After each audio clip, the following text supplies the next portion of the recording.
let me just ask those of you who can still have your audio on and you can hear me, just to start reconvening, get yourself back to your table or chair.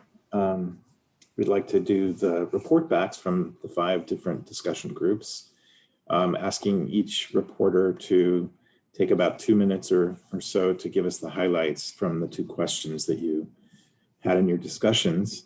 And Maria, my colleague at MIG, has been note-taking in the background from all the morning conversations, as well as these report backs. So, and as you know, these meetings are being recorded. So we feel like we're trying to document literally everything that this working group works on. And it'll be our job to sort through and feed back to the group in subsequent meetings, what we've heard to be the significant findings and suggestions, and give the group an opportunity to reflect and review those and have a process whereby we can indicate, each of us will have an opportunity to indicate our level of support for the ideas that are emerging. So I'll describe more about that process later, but that was just to get us back to our agenda where we are at this moment. We're asking each group to report back, and I think I'm going to work from the back front in terms of numbering. So if group 5 could be ready, and whoever was the recorder, be willing to share the screen to show the notes, just to support your reporter in remembering what those highlights were.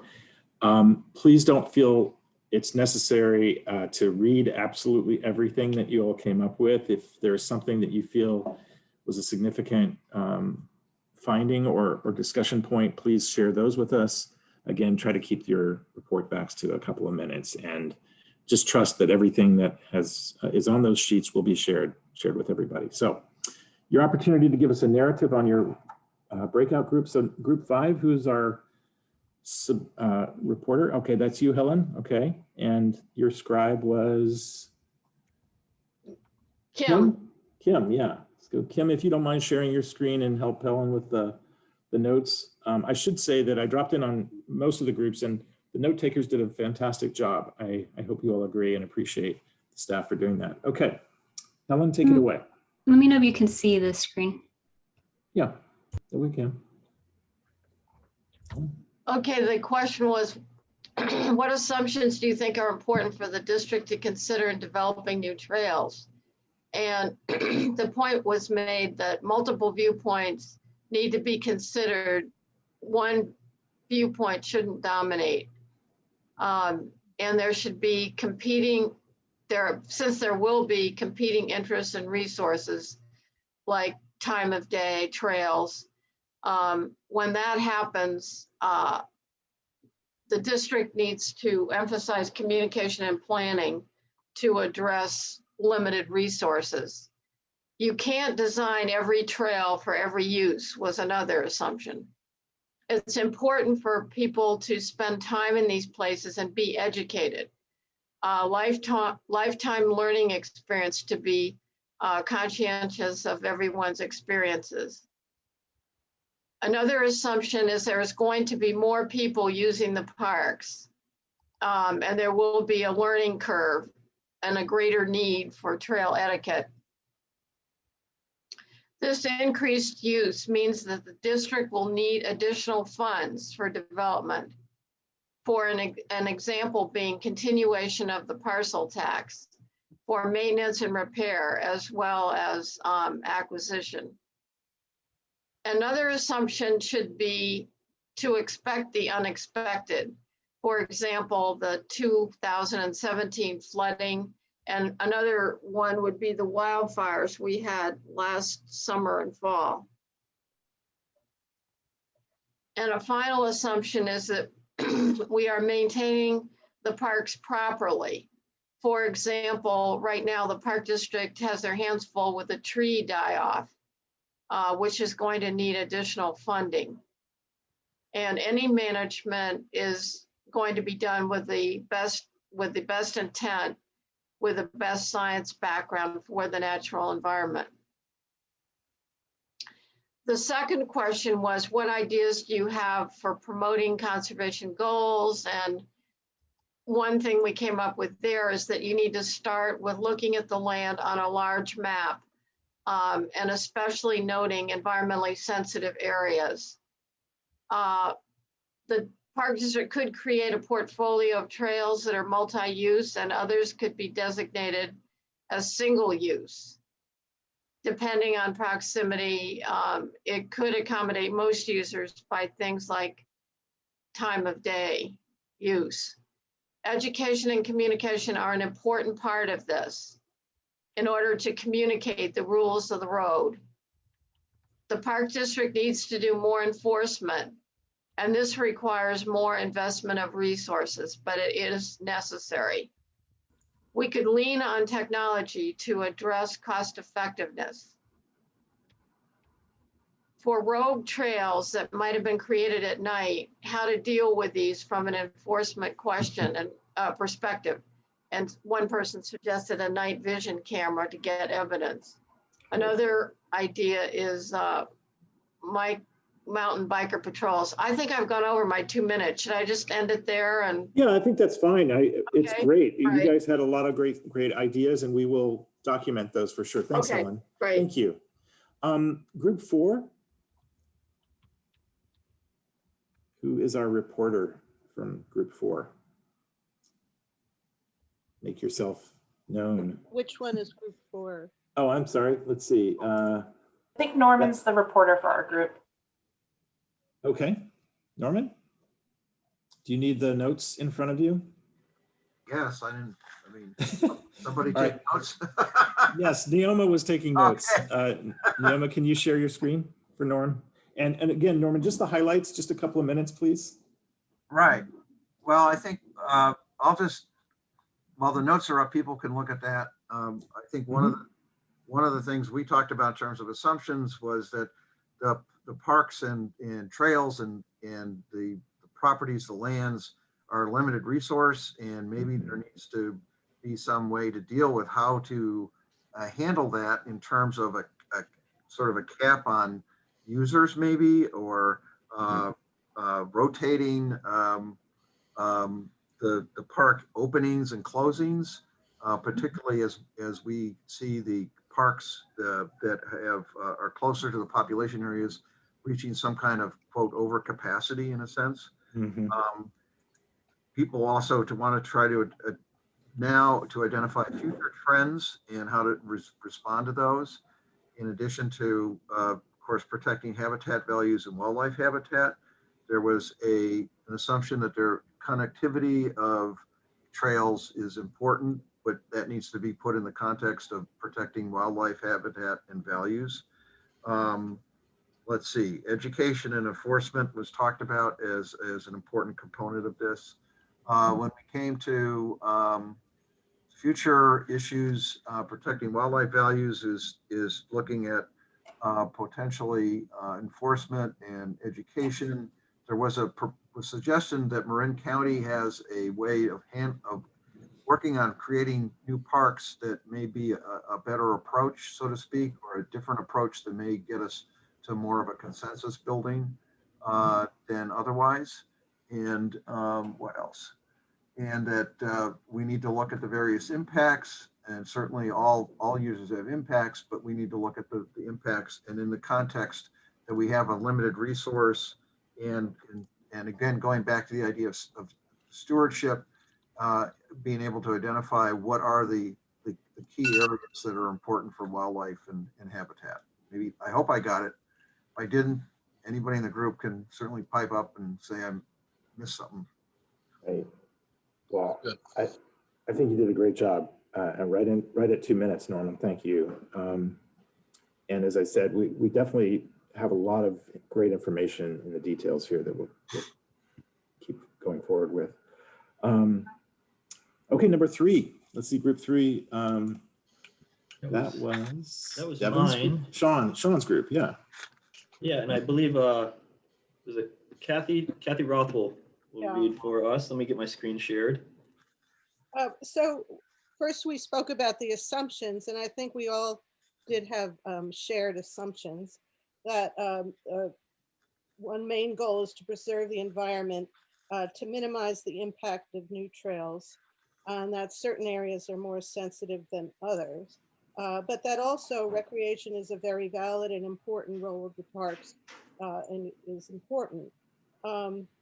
Talked about in the new areas and the land banks having connections to the existing parks, and also about population growth and growth patterns in the future, looking towards the future in terms of where constructing trails. Then we spoke about ways to minimize the impacts of recreational use and other use. And one main thing was trail design, talking about how to minimize shortcuts and using trail design where there's certain areas that people are definitely wanting to go, that the trail will go there. And then if there's areas that they want to keep people away from, nesting areas and something like that, use trail design to make that less of an attractive nuisance to them. And also trail design in the sense of grading and sight lines. And how to minimize braiding or people creating trails that go off and come back again. And then we spoke about alternative days and whether that's practical or not. And Becky talked about the ranch roads are in many areas not desirable. They're too steep and cause erosion. So there are places where they would want to remove ranch roads, but then also, excuse me, ranch roads are important for emergency access. I would say in general, we were in general agreement. There was no one who disagreed with these basic goals, but as with everything, the devil is in the details. Of course. If there's anything I didn't say, feel free to type up. Okay. All right. Thank you very much, Kathy, and group 3. And on to group 2. That looks like Devin, your group, and who's going to speak up for your? Yeah, this was Mary. Mary, Mary. here. Thank you. Hi, Mary. This is your speech. Yes, Okay. here's my speech. So our group was Amelia Marshall, Pam Young, and me, and we were supervised by Devin, and then we were corrected by Brian. So we were very well, managed. We had the complete range of perspectives from it. So I'm just going to report what we all said and not who said it, because it's pretty broad. Human presence has an automatic impact that needs to be managed in the parks, and that we need studies funded to see what that is. And on the other hand, parks are for people as well as plants and wildlife. We need to look at the trails in a more granular fashion. We also said the devil is in the details, like other groups. And we need to find balance. We need to find the sweet spot, balancing all of the different needs in the parks. Then we got to who makes that call. And that's where Brian leapt in and said he shouldn't be saying anything, but the board makes the call. And we talked about that. And we questioned how closely trail planners work with stewardship. And we found out that they work very closely and it's not a competition. I personally was satisfied with that. In promoting conservation, we had the suggestion that we fund studies to do very thorough evaluation of new trails. And we need to know why trails are crowded and eroding, that too much of what we have is anecdotal. And we disagreed about whether more trails needed to be built. One member of the group said no, one said yes, and I think the third was in the middle. And came down to pilots. We have some new areas that are going to open up. Devin mentioned Thurgood Marshall, Rodney Ranch Golf Course, Clayton. Maybe we should build out a few new trails and study what impact that has and how they work, whether they lessen the crowding, etc. So that was our little group. We did really well. We bonded. That's great. Great to hear. And I appreciate that you started with acknowledging the different perspectives and that you still managed to have a productive conversation, it seems like. And I thought Amelia really just put her hand up. We may have a few seconds left. Oh, I do see. Yeah. Amelia, go ahead real quickly. Yeah, go ahead. Yeah, Mary did a great job summarizing our discussion, which was pretty far-flung and abstract. One point I would like to make is that when planners consider an area like take for example, the Roddy Ranch Golf Course. I think there is a general tendency to silo the view of what goes on, limit the task to where the boundaries are, but you got to look at what else happens. Like, for example, Roddy Ranch Golf Course, it's a disturbed area. The environmentalists will probably have less concern with that, but if you connect a trail to Black Diamond Mines, that could have some huge impacts. And similarly, if you connect it to the future equestrian center for the children of Antioch and that part of East Contra Costa County, having bicycles and horses together would be a concern. So I think there needs to be more of a systemic overall view rather than a siloed view of planning. Great. I appreciate that point. Thanks, Amelia. Last presentation from Suzanne's group. Suzanne, who's your reporter? I think there was still some deciding happening when we left. Who would like to volunteer? Yes, I volunteered. Go ahead, Okay. Are the notes going to be shared and then I can speak from the notes? Yes. Thank you. And we too had a spirited group with different viewpoints, so it was great to discuss them and just as far as learn a little bit more about each person's perspectives. All right. So as far as assumptions, some of the assumptions that we thought were important was as far as looking in the new parks, understanding the demand. And we thought that as far as if we were able to understand that, then we could identify different parks that would take, developing trails there would take pressure off of parks that were heavily impacted.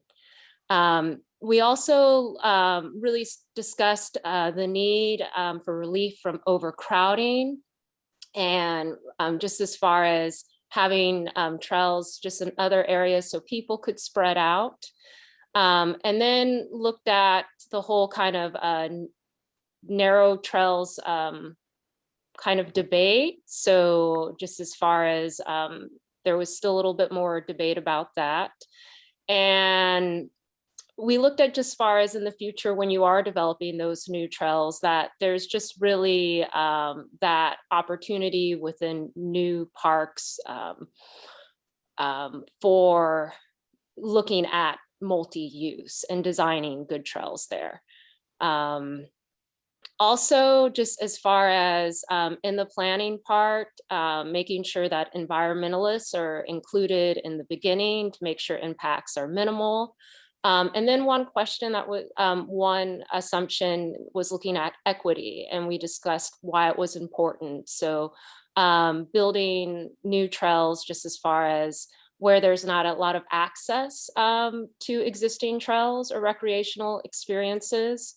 And then just as far as looking at what's available when there's new trails. So are there stables in nearby areas? And, you know, if there are stables in nearby area, kind of looking at should that particular park have more equestrian built trails, or so kind of looking at what are those different amenities in the area. And then also looking at demographics, because even though currently there's a set of demographics, but what is that growth demographics over time? And how are we considering that in the development of parks? And then also looking at access for youth who ride their bikes to parks, and then also individuals that don't have cars. So how are we building trails that are more inclusive of our less resource communities?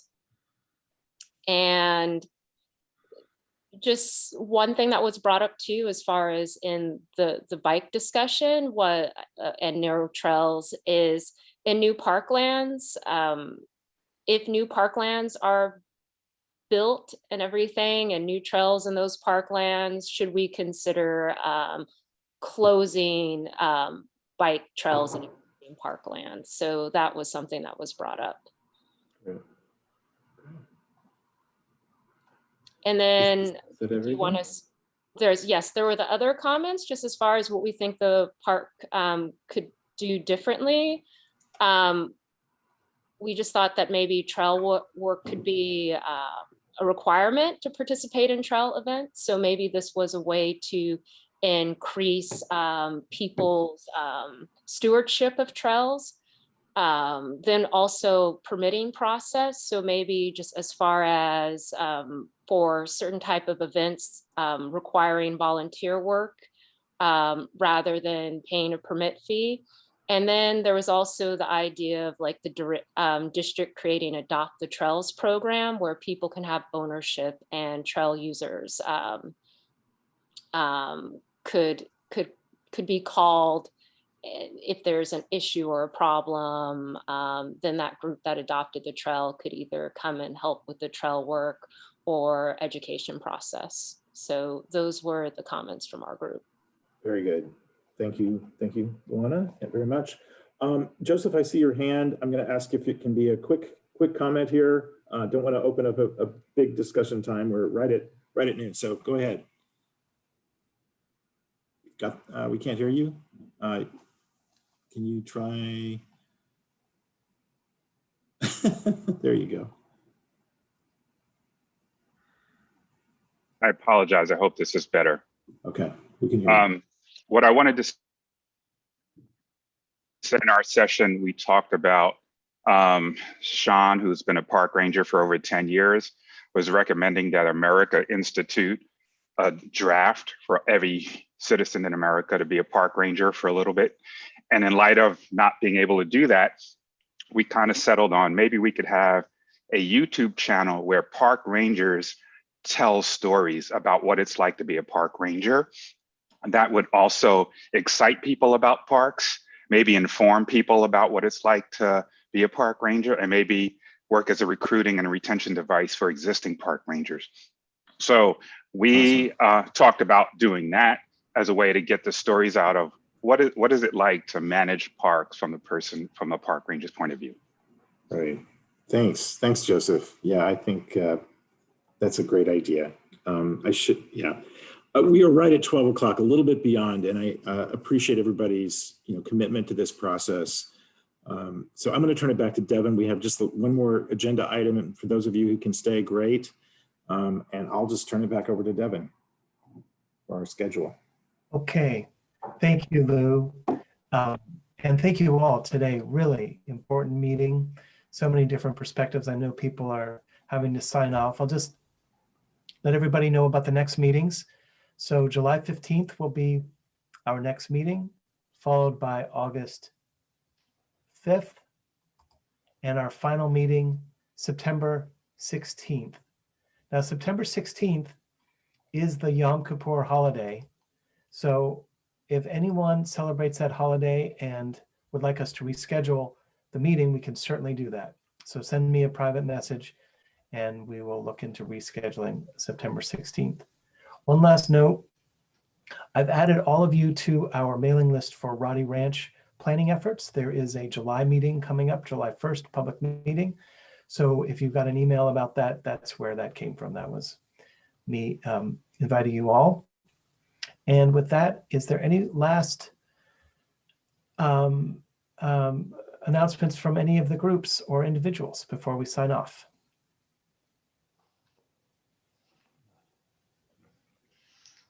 Any big fundraising events happening or group hikes, or? Because I know people are getting back into the parks. Okay, well, if not, thank you all. Really important meeting again, as I said. And thanks to Amanda as our backstage manager, and to Naoma, Thank you. John, Suzanne, Kim for helping us facilitate. Thanks, everybody. Bye-bye.